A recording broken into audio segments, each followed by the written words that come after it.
Welcome to the Tech Today podcast, with your host, John Maeda.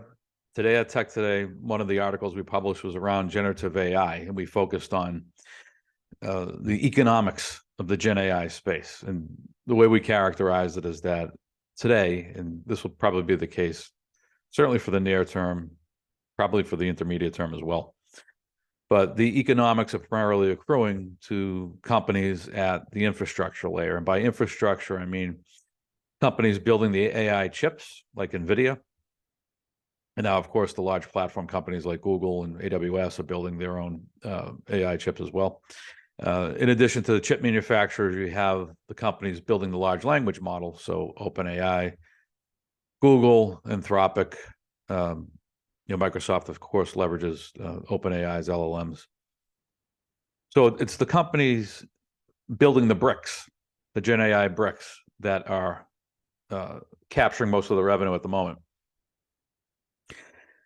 At the application layer, you have companies like Microsoft imbuing their apps with Gen AI, Adobe, and there are others. And I think the opportunity there is for whether it's the creative user at Adobe, the productivity user at Microsoft,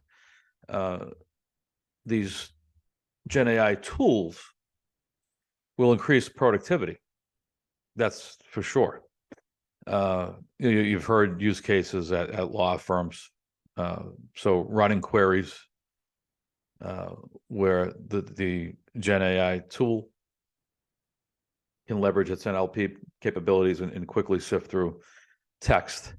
So productivity gains for sure. That's sort of the low-hanging fruit at the application layer, at the user level.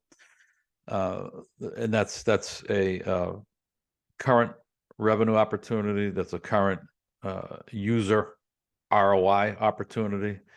Those opportunities will grow over time. Beyond sort of the productivity worker, I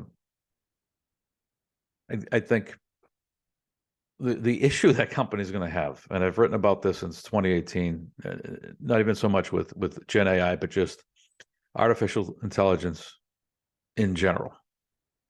The issue that companies are going to have, it's going to be around the creativity of employees. So Gen AI's gating factor is the creativity of the user. So it's going to be people that like to experiment with technology are going to be the ones that are going to capture the most ROI from Gen AI tools. If you're technology averse, you don't like playing with technology, experimenting with technology, playing with new apps, you're not going to leverage anywhere near the full potential of Gen AI tools.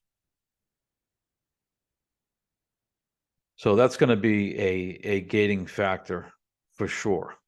Before we even get to that level, the application layer, the user experience, before we even get to demand created by the user, so the pull demand that comes from the user. The other gating factor around Gen AI is going to be the application companies. So companies that want to build apps or imbue their applications with Gen AI capability, they've got to get their data prepped such that it can be leveraged by a large language model.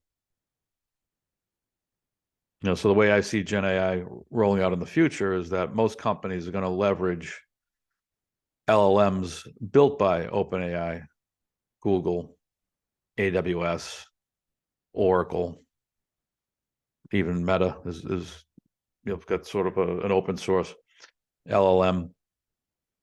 Much like the way most startup companies since 2010, 2012 have leveraged remote servers from AWS, Azure, GCP. LLM is going to be the same way.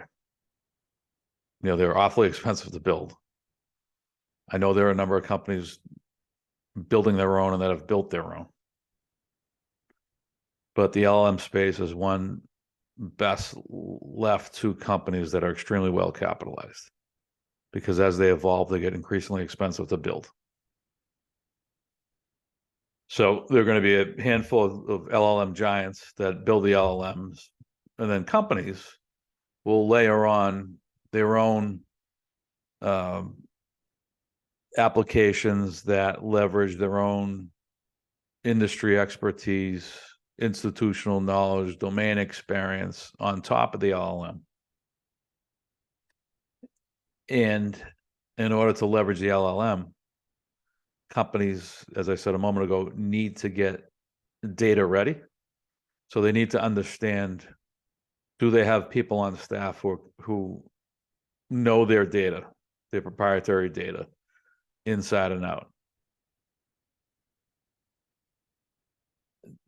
Do they have, companies are going to need to define a specific use cases for leveraging LLMs, leveraging GenAI. So what is the specific workflows that are going to leverage the large language models? What is the anticipated ROI from each GenAI project? That needs to be well defined.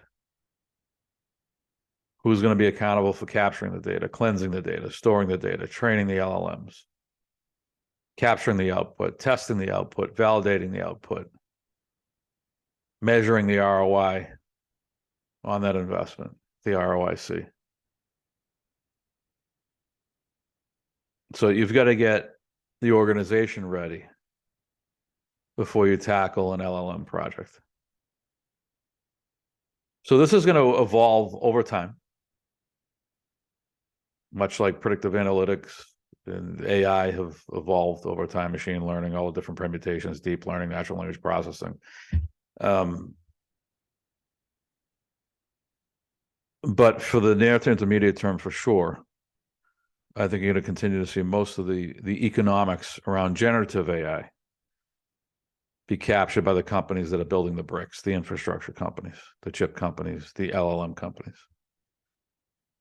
And I think that's going to be the case for the foreseeable future. And that charge will be led by the OpenAIs, the Anthropics, and certainly the Azures, AWSs, and the Googles. That's all for now. See you next time.